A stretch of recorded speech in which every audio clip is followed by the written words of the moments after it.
Hi everyone, welcome back to my YouTube channel. In this video, I'm going to show you my own formula for combination and permutation. And in this topic, I'm going to divide it into several videos. The first one, this one, we're going to discuss about combination of 2 and permutation of 2. However, I know that maybe some of these equations have already been published by other sources. However, I think that my method of counting and calculating these equations are quite unique and deserves its own video. So, firstly, let's discuss what is combination and permutation.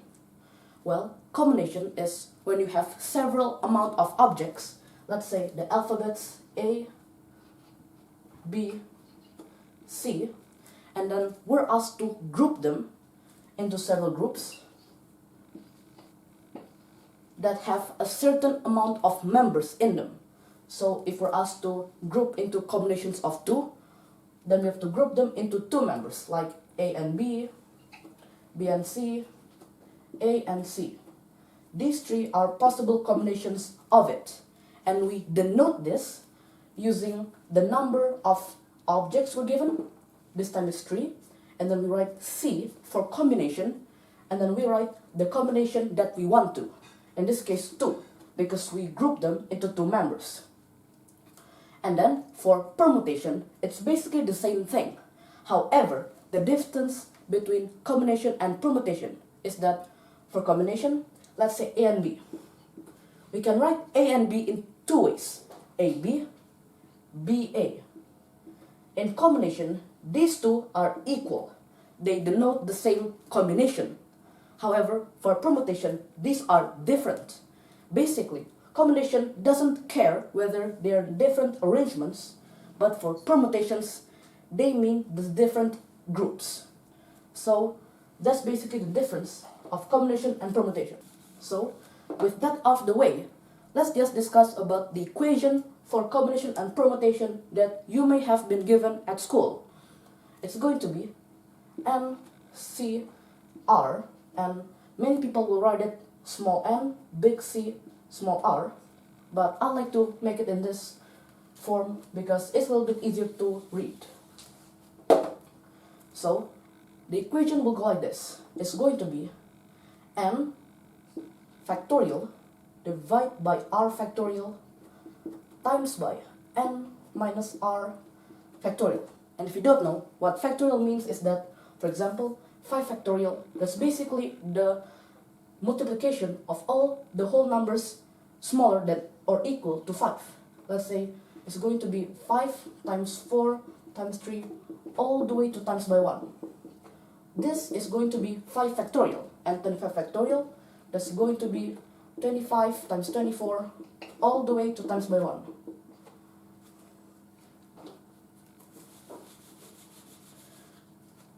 And then for permutation, let's say NPR is going to be pretty similar to this one. We're going to start off with n factorial, and then we're going to divide it by only n minus r factorial. We don't divide them by r factorial in and of itself. So, with that out of the way, we're going to discuss about the equation, the other equation for combination and permutation of 2. So first, let's take a simple example of combination and permutation. Firstly, let's discuss about combination. Let's say we're discussing about 10C2. Alright? So we can denote 10 as 10 different alphabets. Let's say A, B, C, D, H, I, and J. And then we can denote combination of 2 as a thread. Yes, a thread that joins 2 of the alphabets. In this case, the thread joins A with B, forming a group of AB. And then we can say, let's say C and G. It joins D and G into a group, like this. So we can visualize the combination using this method. So first I'm going to erase some of these rough workings.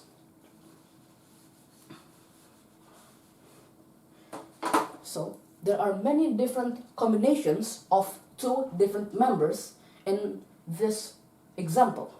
However, to make it simpler and easier to calculate, let's just tackle it more systematically. First, let's think about all groups that contains A. Alright? So, we can say A and B. That's one group. A and C. That's another group. A and D. Another group. And we can continue on for E, F, G, H, I, and J. And let's say for the sake of simplicity, rather than making all of these different strings, what if we just write a dot and a circle? So let's say a dot in here and a circle in here. So what this means is that the dot is going to be the starting point of the thread. In this case, the starting point is always going to be A. And then the circle is going to be the ending point, where the thread finishes off. Like for example, in here, the circle is going to be B, C, D, and so on, because these are the ending points of the thread. So we can say that D dot with F circle is the same as a thread joining them up. And this is only to make our calculations and visualization a little bit simpler and not messy. So I'm going to rewrite this using our method of circles and dots. So we can say that A and B, that's a group. A and C, that's a group. D, E, F, G, H, I, J. All of these are possible groups. I'm going to join up A and B only, just to make it a little bit simpler on what we're actually doing. So let's just count how many possible combinations are there. We can count like A and B, that's one. A and C, that's another one. AD, AE, and so on. But a trick that we can use is just calculating all the circles. This is 1, 2, 3, 4, 5, 6, 7, 8, 9. It's going to be 9. Alright. However, we can express this as another term. We can express it as n minus 1, in which n is 10. So if you're asking, why do we choose n as 10? That's very arbitrary. Well, I've shown you before the method of writing a combination, which is NC2. Basically, we're writing n, all the objects were given, and then combination of 2. And in this case, because we're using 10 as the amount of objects, we can say that n is equal to 10. And then we can express it as n minus 1.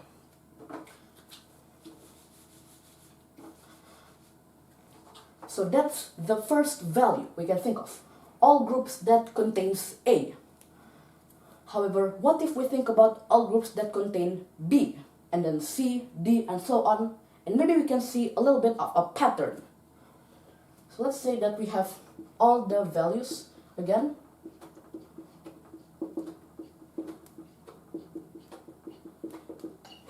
Like this. And then we can say all the groups of B.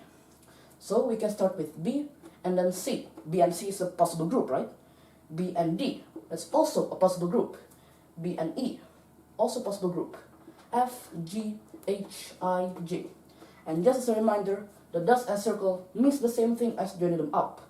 So B circle with C dot can give this, B dot and D circle can give this, and then we can continue on for E, F, and so on. It's just so that our writing becomes less messy. And also, if you're wondering, why don't we count B with A? That's also a possible group, right? Yes, but we've already calculated A and B in here. So if you calculate it again in here, we're just doubling them, and we don't like that. So we're not going to count A and B because we've calculated them before. So for this second value, it's going to be all groups that contain B. So how many groups are there? Well, just same thing, we can calculate the amount of circles. 1, 2, 3, 4, 5, 6, 7, 8. There's 8, which is equivalent to n minus 2. hey, we're seeing a pattern, n minus 1, n minus 2. Are the other ones n minus 3, and so on? Well, we can just hypothesize like that, but let's just try to figure it out ourselves. So you can have all of the alphabets again in here.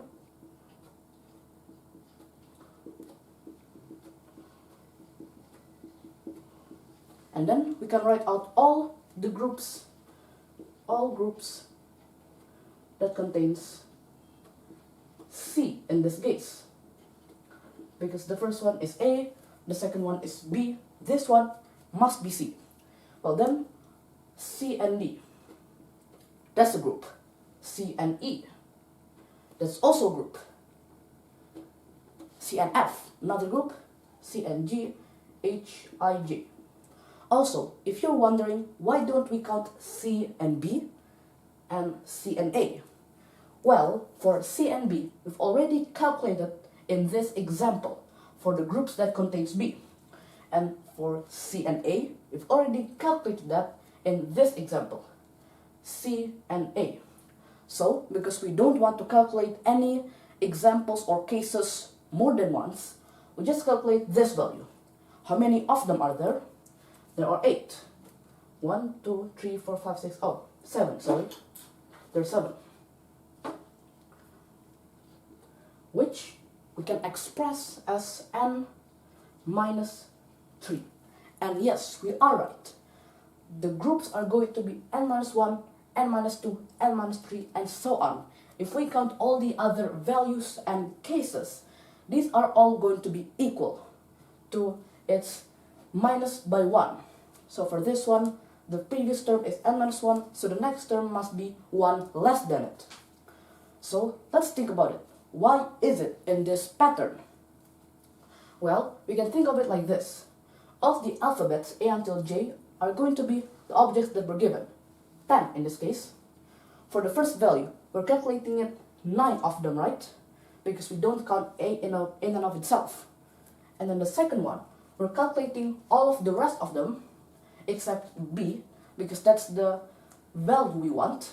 And then we don't count A because that's already in the previous example. And the next one, C is not counted because that's the value inside it.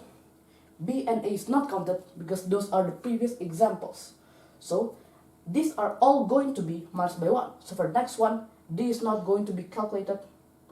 And then for the next one, E is not going to be calculated. And then F, G, and so on until we reach no value. So that is an intuitive way to think about why this pattern emerged. And you can think about it yourself too and revise it using your own words. So we can write that all the possible combinations NC2, that's going to be n minus 1 plus by n minus 2 plus by n minus 3 all the way until we reach 0, which is just n minus n. So that's going to be the equation for combinations in and of itself. However, we can simplify this using some algebra. We can write that this is going to be equal to, well, rather than writing n minus 1, n minus 2, and so on, we can write it as 1 plus by 2 plus by 3 all the way to the first term, n minus 1. These are basically the same value, but just divided in a different way. And by arithmetic series, we know that this is going to be the last term, n minus 1, times by 1 plus that term, which is, this supposed to be times, which is n, and divide by 2. This is just arithmetic series. And there we have it. I'm going to write it a little bit neater. And there we have it. It's going to be n minus 1 times by n divided by 2. That is going to be the formula for NC2. So, what about for NP2? What about permutations? Well, I'm going to erase this part right over here, just so that we have more room to work with. Let's think about permutation too. We don't need to actually draw all of these visualization examples. We can just think about it more intuitively. What is the difference between combination and permutation? Well, I've said it in the first video. The difference is that for combination, we don't count the different arrangements, but for permutation, we do count it. And because we're dealing with combinations and permutations of 2, how many possible arrangements are there in a group of 2 objects? Well, if we take A and B, all the possible arrangements are A and B, and then B and A. That's it. These are all possible combinations, permutations, sorry. Then there are 2 of them. So then it's going to be this equation, n minus 1 times by n, divided by 2, and then we multiply by all the possible arrangements, which are 2. The 2's cancel out, and you can get n minus 1 times by n. Very simple, isn't it? And there we go. That is going to be the formula for combination of 2 and permutation of 2. It's actually very, very simple. We just need to visualize it in our very own way. In this case, writing out all the alphabets and put zeros and dots. And we can get our value for combination and permutation. And I can end the video here, but I'm going to make something else. I'm going to make, what if we compare this equation with the one we're given at school, just so that we can prove that these are going to be equal. So let's start with the combination. Let's start with our own value, n minus 1 times by n over 2. And then we can take the equation we're given from school, which is n factorial over r factorial times by n minus r factorial. And because our factorial, and because our r is 2, because we're dealing with NCR, and our r is going to be 2 in this case, we can rewrite this as n factorial over 2 factorial times by n minus 2 factorial. So let's say that we're using, what, 12C2, or you know what, let's just count an even simpler value, 5C2. So this is going to be, well, n is going to be 5, so it's going to be n minus 1, 5 minus 1, that's 4, and then times it by 5, divide by 2. It's going to be 20 over 2, which is 10, and this one is going to be 5 factorial, which is 5 times 4 times 3 times 2 times 1, divided by 2 factorial, which is just 2 times 1, and then we multiply by n, which is 5 minus 2 factorial, that's 3 factorial. So 3 times 2 times 1. This cancels with this cancels with this, so it becomes 5 times 2, which is 10. And there we go, it is equal to each other. And what about the second one, the permutation? We have our equation, n minus 1 times by n, and we have our equation from our school, or courses, n factorial over n minus r factorial. And because n is 5, because let's say we're using the same case, 5p2, so then we can rewrite this as 5 factorial over 5 minus r, that's 5 minus 2, that's 3 factorial. So we can write this as 5 times 4 times 3 times 2 times 1 over 3 times 2 times 1. This cancels with this, we get 20. And for this one, n is 5, so it's going to be 5 minus 1, that's 4, multiplied by 5, that gives us 20. And that is equal to this. So we've already proven by example and derivating the equation that it is correct and equivalent.